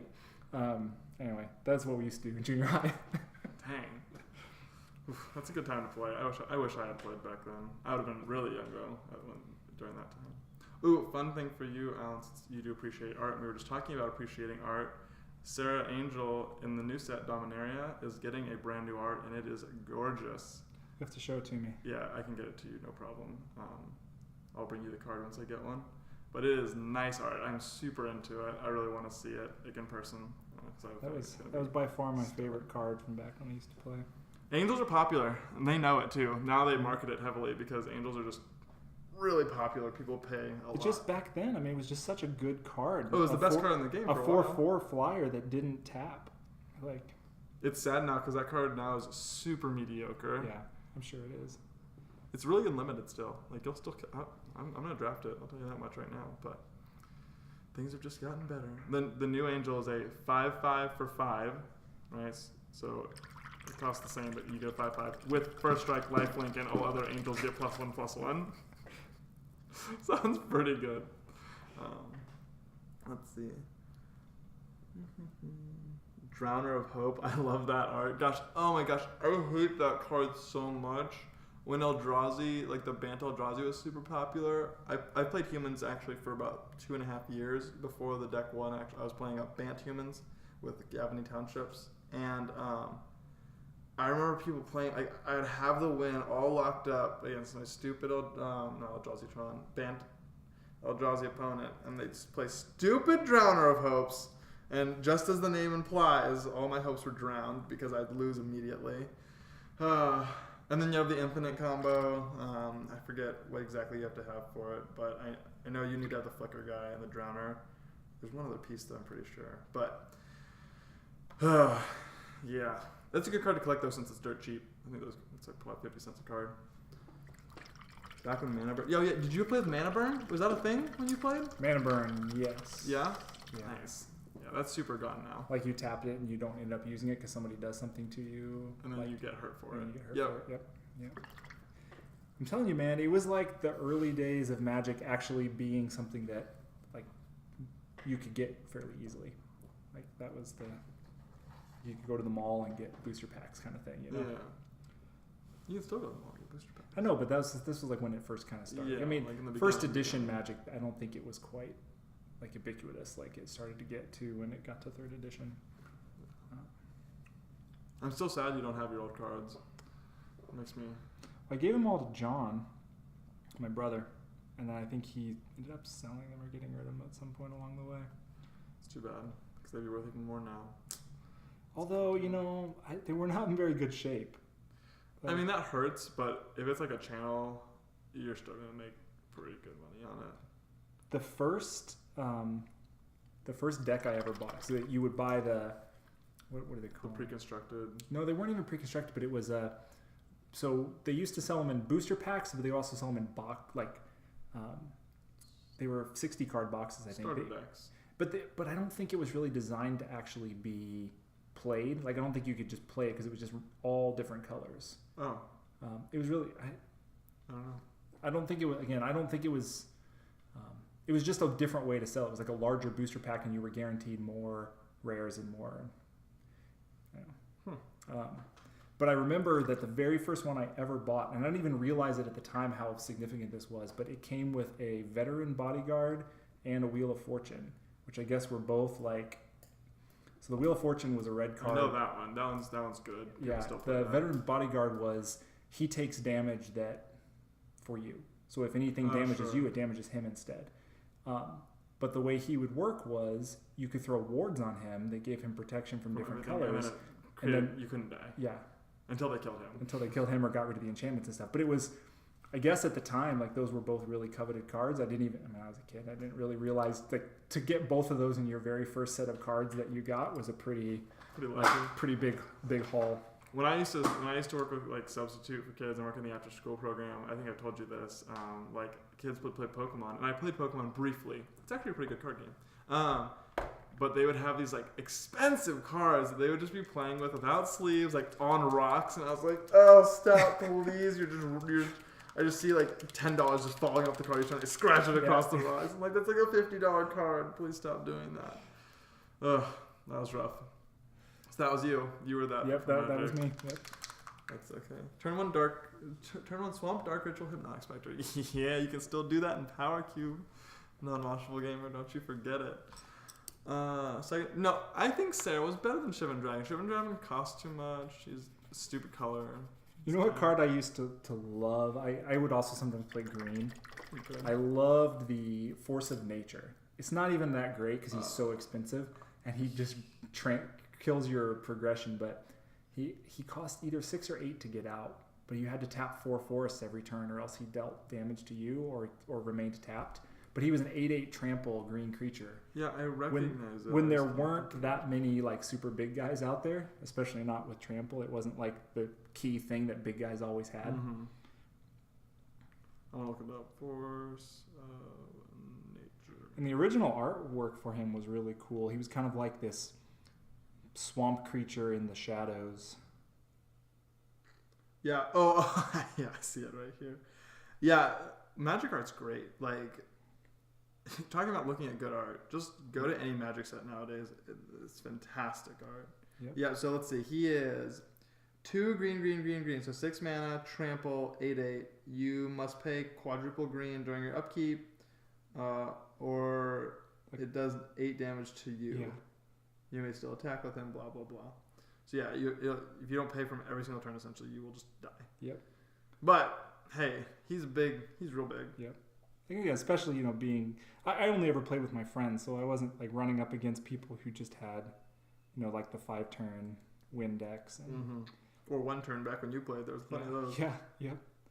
In competitive Magic. So it was just whatever cards we had, and I just remembered, like, trying really, really hard to get him out and just being like, even if it never worked, or, like, it would instantly backfire on me because my friend would kill all my lands then or something. He's like, you can't... Like, he would play Armageddon Yep, or whatever. that's It's like, you got your Force of Nature out. You better kill me quick. Oh man, you get double damage before I do. Oh man. So I'm gonna update people where I'm at here. Yeah, do it. This is as far as I'm gonna go with her because I'm just doing this mostly as a demonstration for painting white, like kind of the 2 different ways. Mm-hmm. But like building up white either from a light blue, you can do the same thing with a light gray, or building it up from like an off-white color. So your shadows are either cool shadows or the warmer shadows, but you then build up the white, and the white's going to cover these lighter colors better. Mm-hmm. So as you build up to it, the white will look a lot smoother than when it will. I probably would have gone like another coat or 2 to really finish it off, but just to demonstrate. But your final coat's going to look a lot smoother. You're going to get natural shadows. One of the things with white that can be tricky is sometimes people will, if they'll just paint everything white and then they'll try to go back and then do the shadows later. Like they'll paint a darker color in there, but if you mess up at all, like something over top white is really hard to then go back and Plus, you can probably fix. see those lines really clearly. Yeah. So this would be my recommendation for white is to build up to it from lighter colors. If you don't like, for example, this is a really deep shadow on her, so it looks really blue down in there. Mm-hmm. You don't have to start off that dark. You can start off closer to your white color. But essentially, you don't want to start with white. You want to start with something that's off-white and then build up to your white. Because building up those layers is going to help you better cover your primer color. And the final white coat is then going over something that's pretty close to white. So in terms of what's possibly showing through, if the white's not totally solid, it's not going to be your primer color that's showing through. It's going to be something that's pretty close to white, and so it's not really going to be noticeable. It won't be. Yeah, so that's the idea with white. So where we're at with this guy, I've got the horizontal and the vertical And the sections darkened squares. and the darkened squares. So from here, I'm going to do some of those lighter squares. One thing I'll tell you though is if you look at my old Trollbloods army, I did something slightly different than what I was doing on the dwarves. So I'll do a little bit of showing you what this would look like if it was on my old Trollbloods. Did you sell your Trollblood? I did. Sold them to Jason Flanzer. That was a big army. Well, it cost him a pretty penny in the spacious. Ugh. I think it's fair to say it was less than I was hoping for, but it was more than what he initially wanted to pay, if that makes sense. There was some compromise on both sides. Yeah. But Most people don't have that much money just lying around for an Yeah. army that big that is fully painted. Would you use a white primer for a white model? Yeah, the closer your primer is to the white color, the better off you're going to be. Um, I certainly wouldn't use black primer if there was going to be predominantly white. These days I tend to use a gray, like a dark to light to dark gray, depending on. I remember you told exactly me what that I because that was the primer I brought was a gray one because you suggested. Yeah, it I kind of like gray. specifically. It's a little more universal. It doesn't totally hamstring you if you're doing lighter colors, but it's better than white for some other purposes. White primer can be really finicky depending on who makes it. Plus, if you miss a spot, Yeah. it's very clear. Yep. And then this is kind of almost like a off-white color primer. It's like the cream colors that we've been doing. What I've been doing is mixing. I just brushed this on really quick to have some surfaces to do demonstrations with, but I've been mixing this with gray for a lot of my primer because I've been airbrushing my primers lately, and so I'll just mix the two colors together in the cup and then spray them. Yep. All right. So what I was doing with my Troll Bloods was once I got this part of the design down, I actually went in and put like a brown line right along the edge of the green, like that.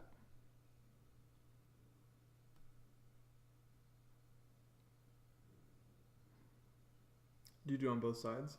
Yeah. Okay. I'm just kind of focusing on this area here. Yeah.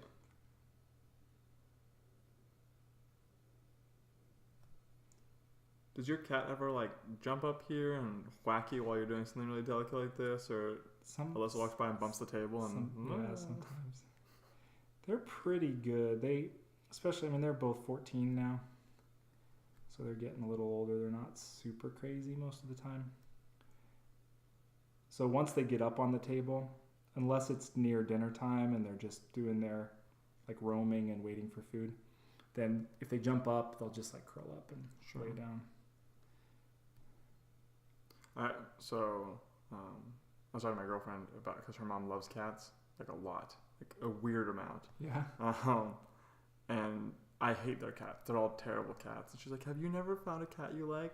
And I thought immediately of your cats. I was like, "There's a few cats I don't hate because they mostly act like dogs and they just kind of chill." Yep. But well, you're one cat. The other one that was here earlier, what's his name? Diego. Yeah, he kind of runs off, but your other cat is chill. Yeah. If you were over more often, Diego would get used to you, and then he'd be fine. He's just really shy around strangers, and he's always been that way his whole life. We got him when he was 1 year old, so we don't know what kind of life he led before we had him. But yeah, I don't mind shy cats. Yeah. Their cats are just lunatics. Yeah, They just run around everywhere and get up in your business.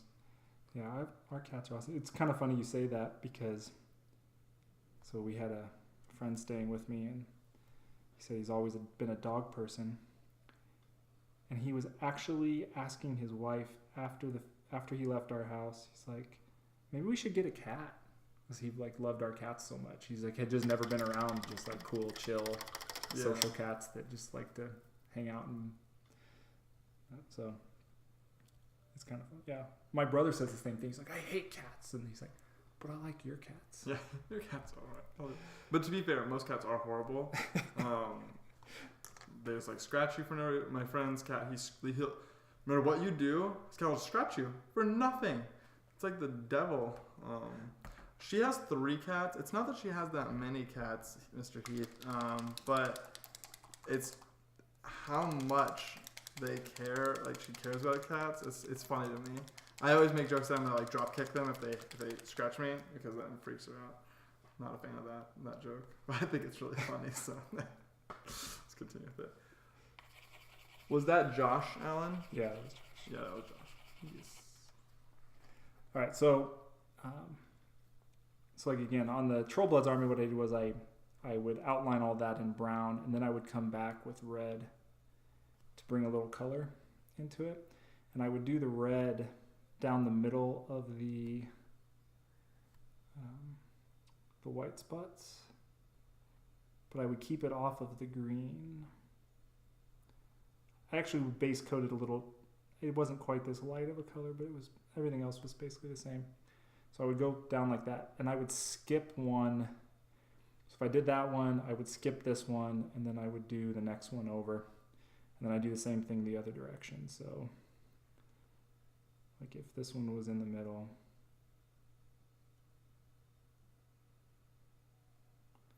Man, it you would have so do much it patience. at the bottom, and it would come across like that. So that's essentially what I did for my old troll blood ones. So for some of the dwarves, I've been doing some slight changes to it, so just to get varied patterns. So what I might do on this one for a difference, maybe do, instead of all the brown lines, maybe 2 thin red lines that just go all the way through both the white and the green.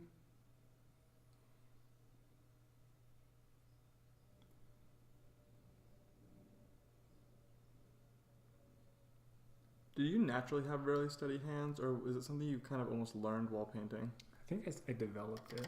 Okay.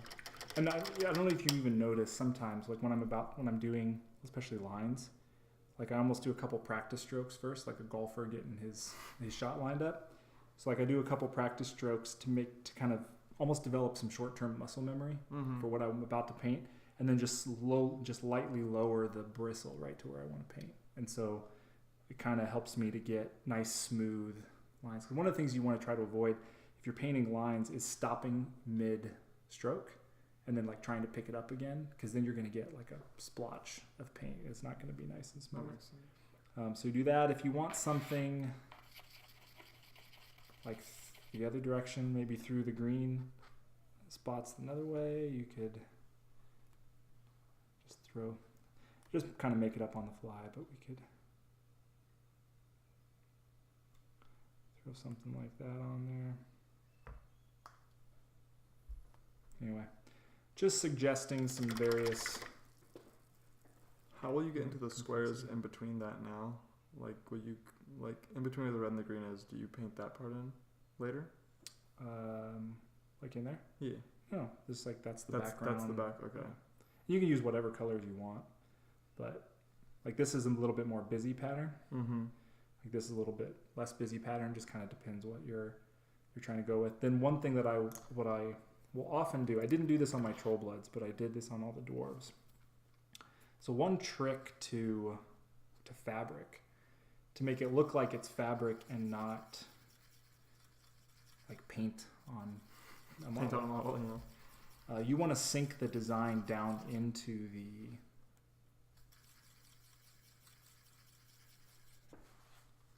fabric. So it's a really light color. I don't know if you can see, but when you put it on there, it just gets instantly absorbed. It's very thin. I'll paint it over some color here so you can see how thin it is. Like it's just a hint of dirty water almost color for consistency. That's how we want our paints. Dirty water. Dirty water. So then I'll just take a tap of my brush on the paper towel to get it off so I don't have a totally overloaded brush. And then I'm just going to paint the entire cloth area.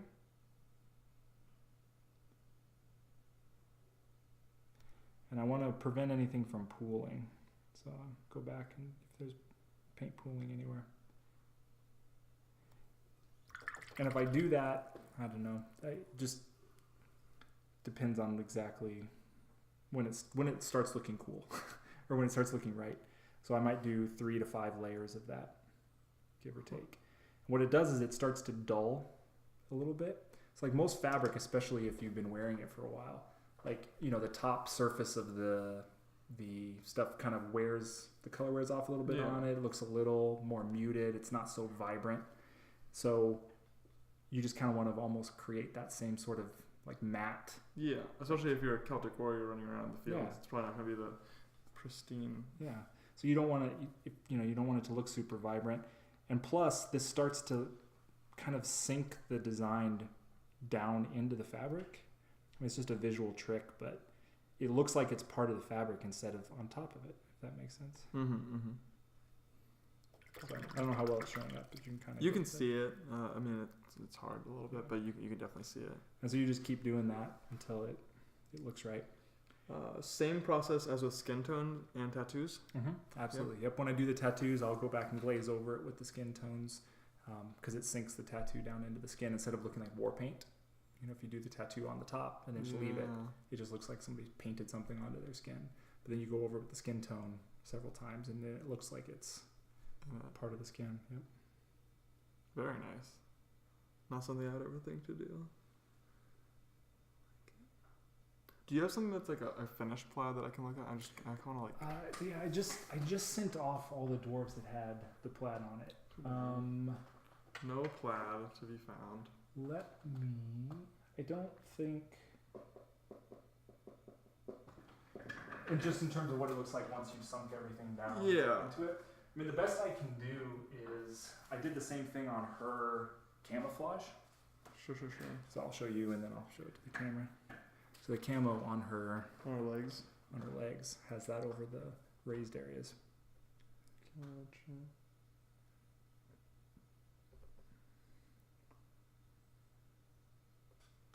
Can you kind of tell that it's like sort of been. Definitely.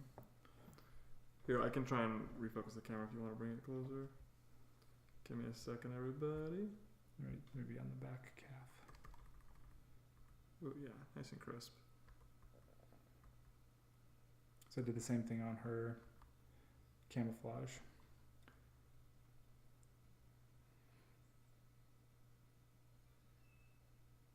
And then one thing I did on her, and that you can do on the tartans as well, is if you want to make up a glaze of a brown color.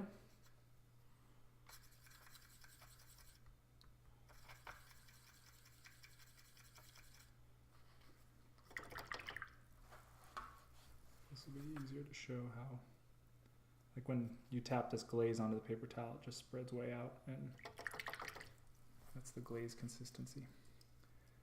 So you can take a darker brown and start to do the same process, but don't cover everything. And you're just going to brush it up into the shadow areas, like anywhere where it might be a little darker.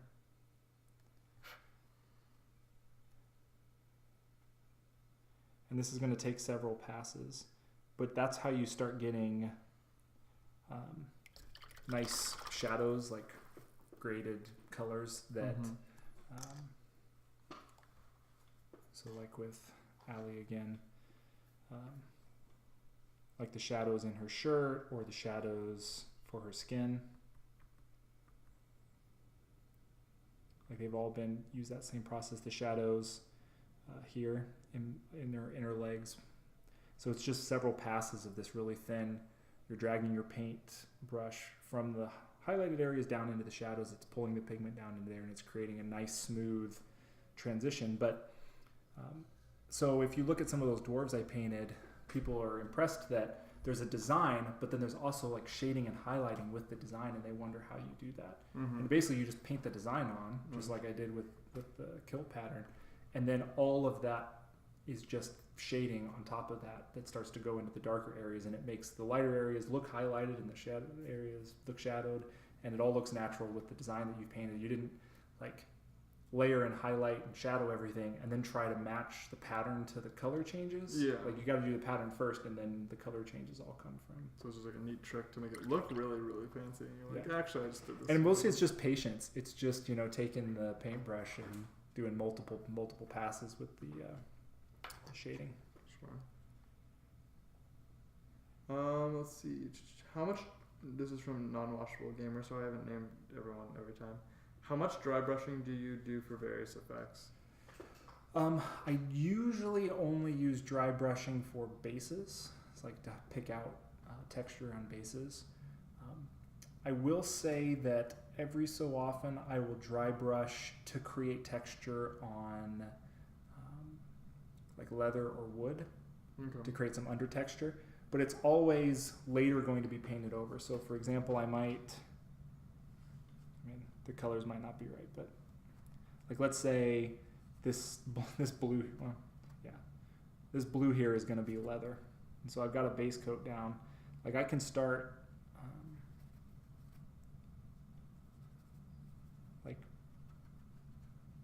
like applying some texture, You just have to imagine that there's a 3D shape that's going to be picking out the colors. But you essentially can dry brush texture in there.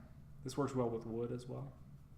Like if somebody's got a wooden cask attached to them or something. You do a lot of wooden casks. Yeah. And then you can take a lighter color later.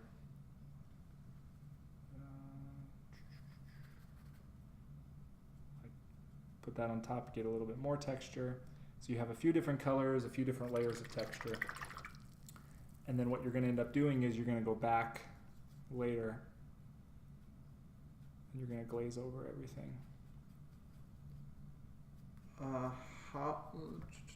How would you paint chainmail then? Actually, the technical way that Mr. Heath taught rushes this was, how would you paint chain mail then? So the chainmail would be a case where I would dry brush, but it's not actually even a true dry brush. I almost never do a true dry brush. There's very few instances where I do that. It's kind of like a wet brush where I just don't have much paint on my brush and I'm just kind of hitting each bit of the chainmail to get a little of the paint off of my brush. But yeah, chainmail would be one of those circumstances where I would consider dry brushing the model to do it. I just don't like I generally don't like dry brushing only because it leaves texture on the model. Like you have really thick paint with just a little bit on your brush, and so what's getting left behind when you're roughly scrubbing your brush with your paintbrush is like the paint that gets picked out from the brush and pulled onto the model is going to be like little clumps of paint that's mostly dried. And so those little clumps leave texture on the model. And I like to have my finished products look really smooth and clean. So the dry brush technique just tends to leave things looking clumpy to me. And so there are times when that could be something you want to achieve. You want mud on the model, you want something like that, then having that clumpy paint on there could actually be an effect you're looking for. But in a lot of the cases, like I don't want it to look clumpy, I want it to look clean. Yeah. So. That makes sense. Yeah. No, it's okay, Mr. Heath. I was just making a joke. Non-washable gamer. I do that all the time. I have a poor relationship with my spacebar. Oh, never mind. I thought it was a question. So the one thing I'll say about the vibrancy, because that was a question about how you get like vibrant colors. Because if you, for example, are painting reds, things will go pink on you. Or orange. Like once you get to something like this color, this is about as light as you can go and have everything stay red. Okay. So if you want something to be lighter than this, what do you add to it? Like there's no red that's lighter than this. So you either have to add white, which is going to turn the color pink. Mm-hmm. You can add yellow, which is going to turn the color orange. Or you can add orange and it's going to turn it orange. So anything you try to add to the red color is going to turn it pink.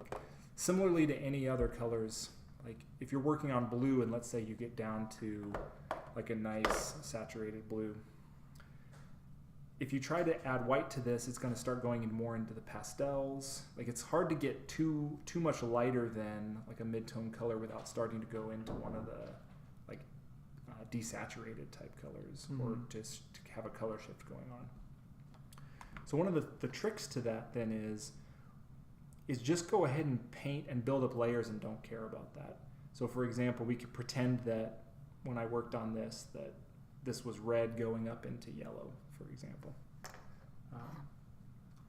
And then what you'll do, actually I can mix up a little like sample of what this would look like. Got some dark red. So paint some dark red.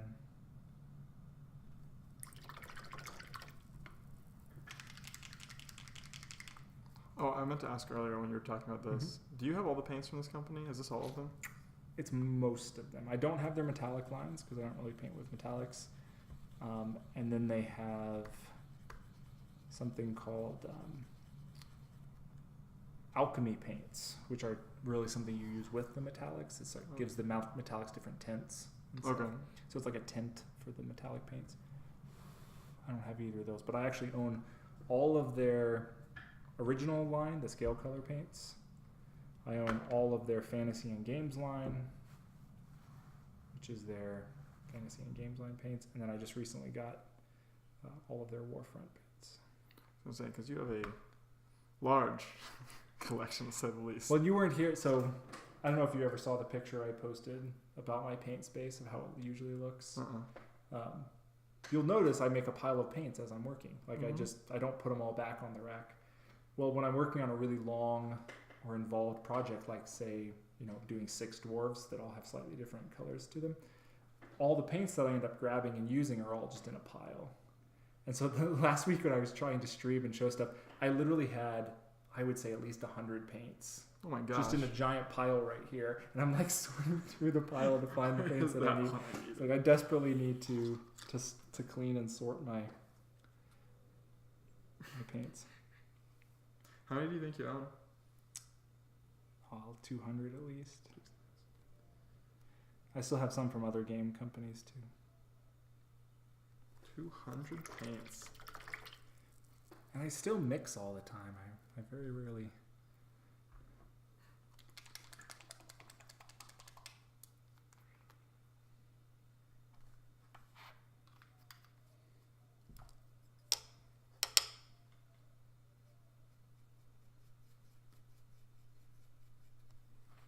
Does anyone else have any other questions while Alan's getting all this mixed up and painted on?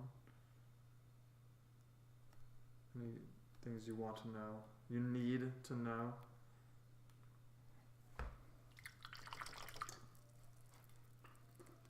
Oh dear, there goes one of the 200 paints. 199 paints now.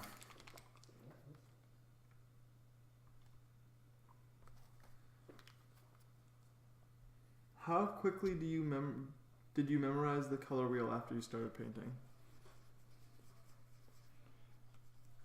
I spent a long time without even paying much attention to the color wheel. It was mostly just by feel in the early years. And really now, I would say I still do things more subconsciously than consciously when it comes to color stuff.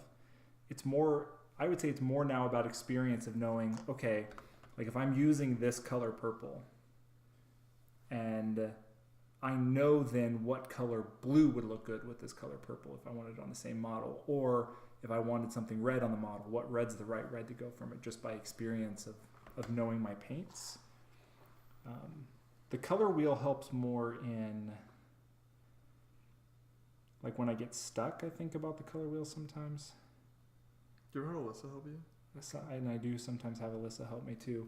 She's really good with mixing just the right tone. So sometimes I'll paint myself into a corner where I have one thing left to do in the model, but there's so many colors around it. I'm like, I need the exact thing that's going to look okay here and not screw everything up. And she'll go, well, you probably need something that's kind of neutral, but maybe slightly on the cool side. So and she'll like start grabbing my paints and say, start with this, add a touch of this and show me what it looks like. And I do it and she goes, it needs a touch of, and she'll grab something else. She'll like, just put the tiniest tip of this. She's like, yep, there you go, use that. And every time it's like perfect. My old Trollblood army, there was a guy carrying around a pig. You remember the scouts? I do remember. He carried around a pig. And I was like, I really want a realistic pig flesh color on this pig. I don't want it to look, like silly pink, cartoon pig. And so she's like, she had me mix 5 different paints together, and it was perfect. Like, this is exactly what a pig looks like in real life. It was the perfect color. She was awesome.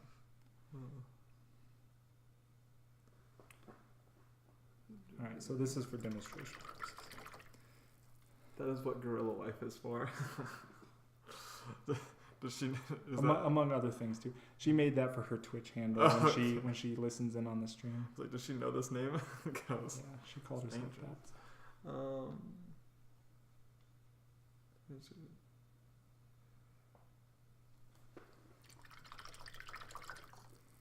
right, so I kind of went extreme with this to just show, but. So you've got some kind of red, and you're like, all right, well, I highlighted it up with... Here, bring it up. I'll refocus everything. There we go. So like I added oranges and yellows to brighten it up. The same thing applies with pink. if you add white to your reds to bring them up. And you're like, I really want this to be red. I don't want it to be yellow or orange. So what do I do?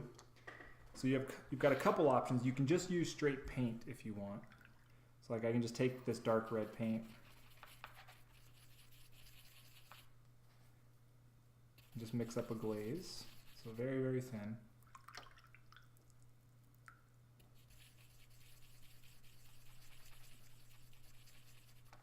So again, when you tap it on the piece of paper, like it absorbs instantly, spreads way out. So I get some on my brush, tap it on the paper towel, get most of it off, and then I'm just going to paint over everything. I'm just going to do it on this part here. I probably should actually even have it a little bit thinner than this, but just for demonstration purposes. So I'm just going to glaze back over everything with the red. And if you do this a couple times, it's basically tints the red and the orange and the yellow underneath it back into the red. I feel like this is the technique just to solve a lot of problems because. Yep. And you can do it, with any of the other colors. It works best. How many sitting on? Is that a glaze? Yes. Yep. It works best with inks because inks are super saturated. They're just like liquid pigment.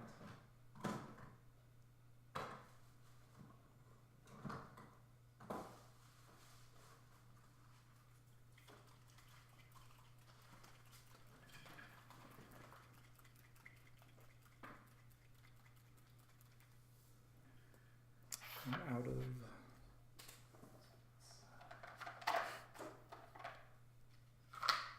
Oh, man, there's a lot of these.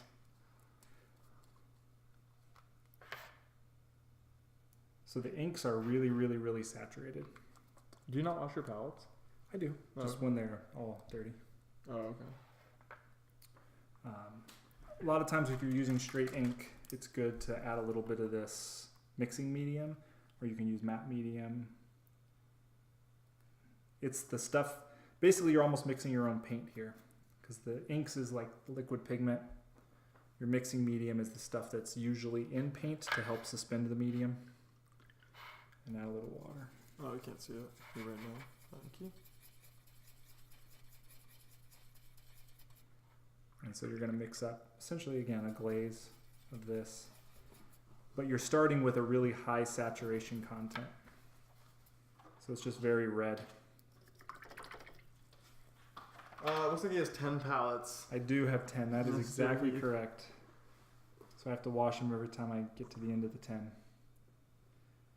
So then you're just going to do the same thing, but you're using the ink instead. And you just keep applying layers until it's the right color that you want. This is actually if you've ever seen me like paint a lot of red stuff, one of the things you can do at the end, sometimes what I'll do is I'll just start dark enough with the red so that my last layer is the lightest red without going to orange. Sure. But even then you might still want some extreme highlighting. You might want some edge highlighting along something. So what I'll do is I'll literally just take white and I'll go in and say like, I really want a light, like a hit of really bright light right on the edge of the red, something like that. Like just to accentuate the edge of the cloak. So then you just go back with your red color, make it really thin and just glaze over it several times. And it starts to look red, but still somehow like stands out against what's behind it. It's almost like a stained glass effect, like you're looking through it. And, Yeah. Yep. Absolutely. Do you have a video archive of all this stuff? So I have an archive of all my streams, and then some of the all the tutorial videos that we filmed, and as they get published, we're gonna put them on my. Where do you archive it? Is it just my on YouTube channel? Oh, okay. Yep.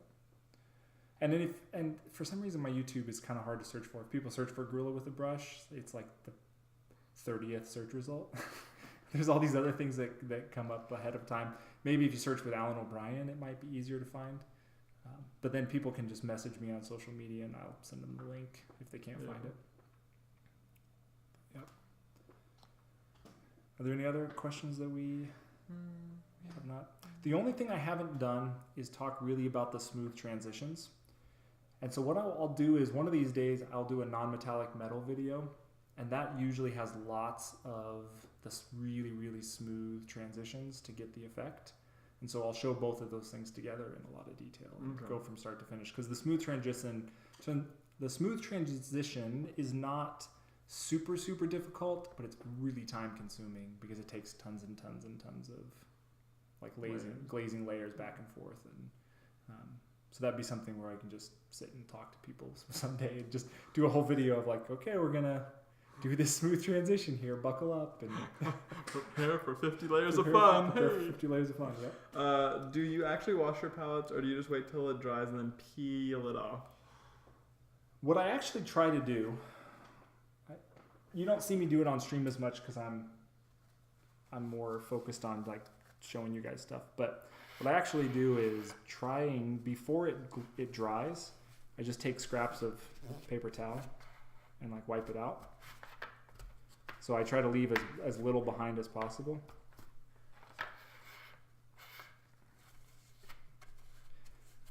It's much, much easier to clean that way because the hot water and the soap and stuff can get more around the whole stuff. But yeah, I do clean them with dish soap and hot water.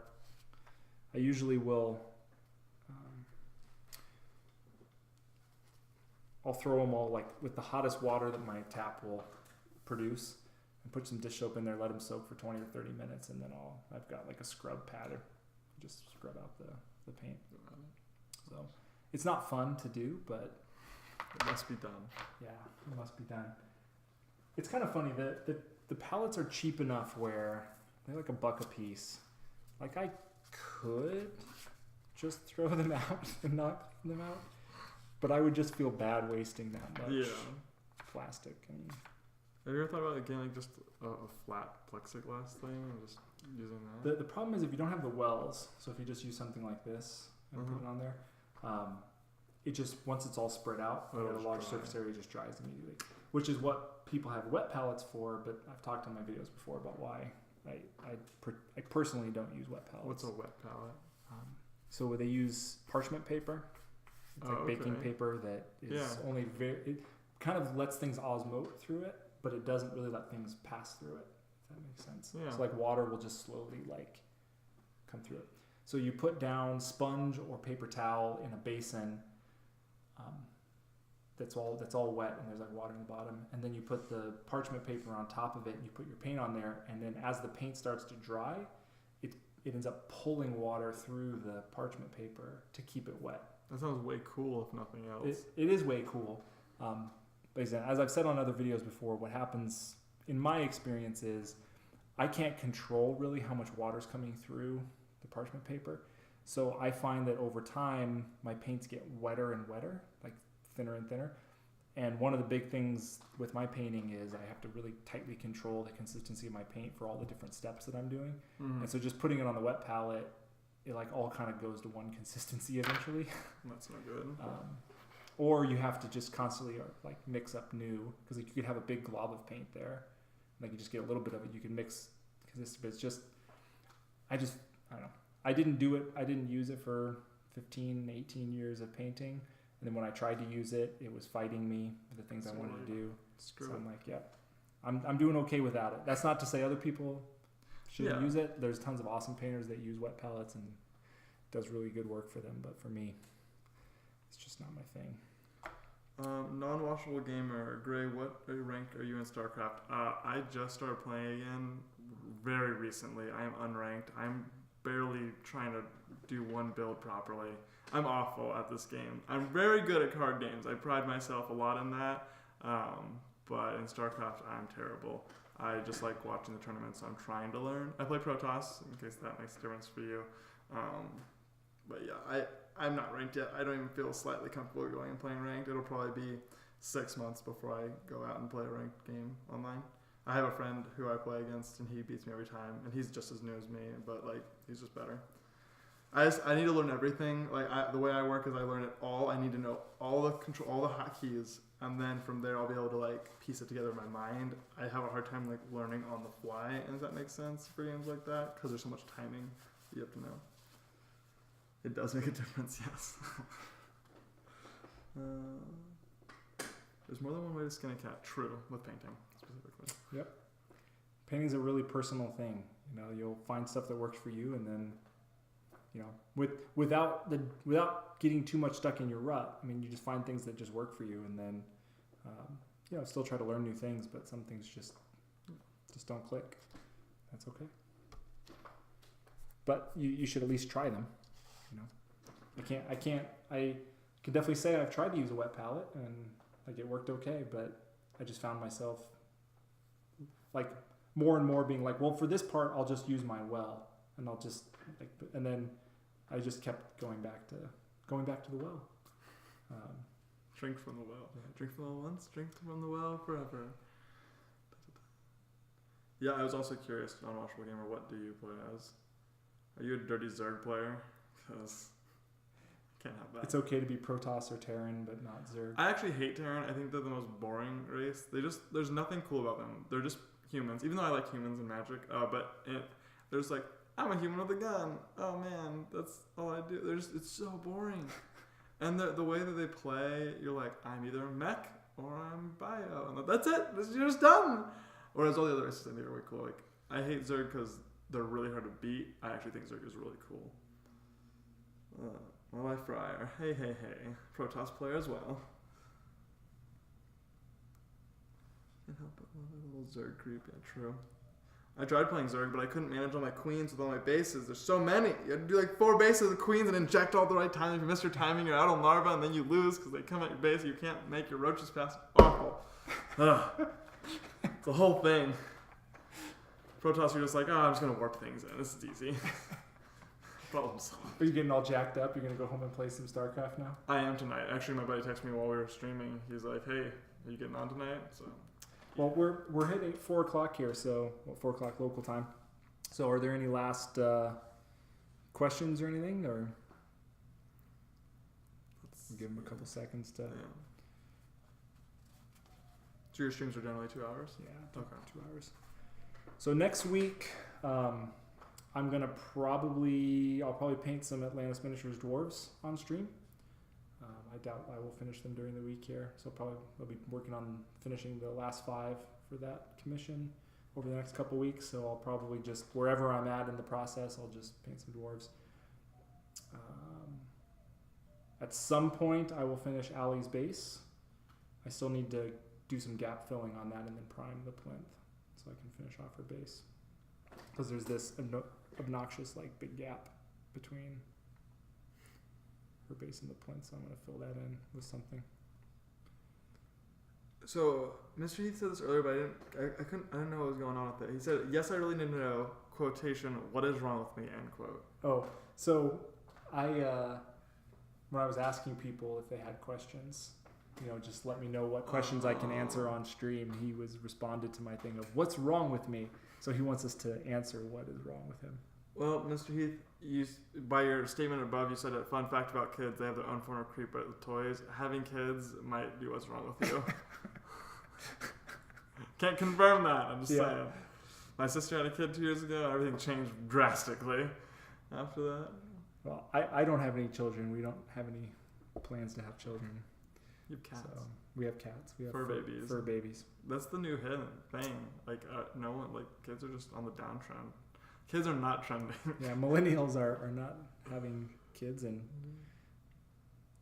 we were talking. I don't remember if we're talking about this stream, but like what year did millennials really start? I think it was somebody else's stream that they were talking about it. But it's so weird when you look at different sources of what they say. Because I've seen everything from 1977 until up through like the late 80s in terms of where it starts. I thought it was late 80s. I was under the impression it was like 88 or something. Yeah, I would have always thought. I think what kind of is supposed to... It's supposed to be the defining characteristic of them is that they grew up with like technology. Sure. Like there was never a time they didn't have computers in their house. They didn't like. Then I would say I was right on the cusp because we barely had a computer.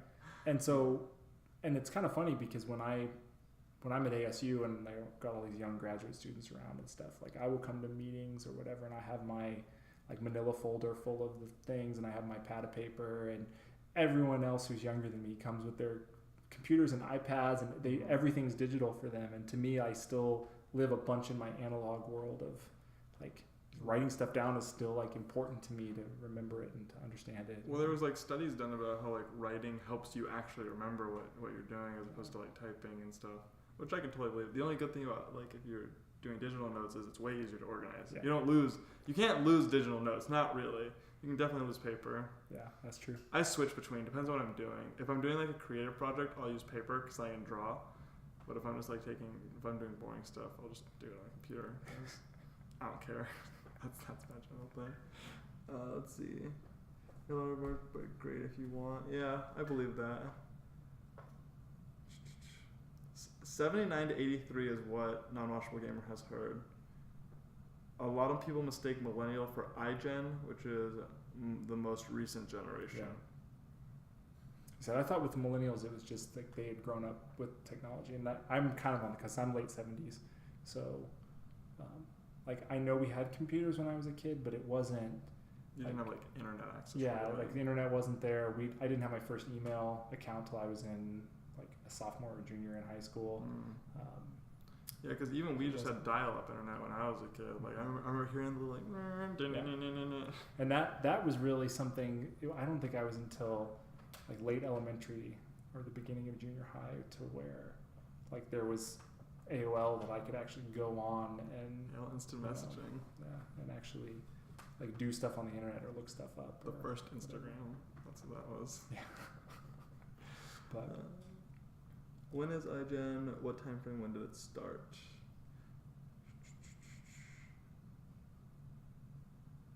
Non-Washable Gamer says, I was born in 83, so I'm in the same boat. We grew up before technology was ubiquitous, but late enough that we were tech savvy. Yeah.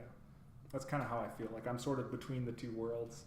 Like I mean, I use a computer every day for my job. I do lots of that stuff, but like it wasn't part of my life from the get-go. From the get-go. But it could have been for me because I'm young enough, but my parents purposefully did not have it. I wasn't allowed. I didn't have a cell phone until I was in high school, I don't believe. Like it was like late high school, and our computers, once we got a computer with dial, I remember it was big. Like my dad did a scavenger hunt for us to find it. It was a big deal.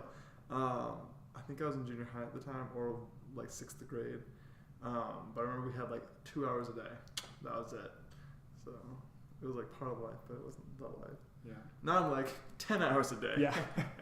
it sure worked to not get you hooked on technology.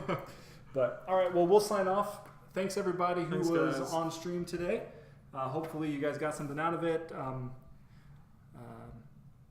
I'm sure you guys do already follow me. I think most of you guys do, but you can follow me social media. My stuff's up there on the page.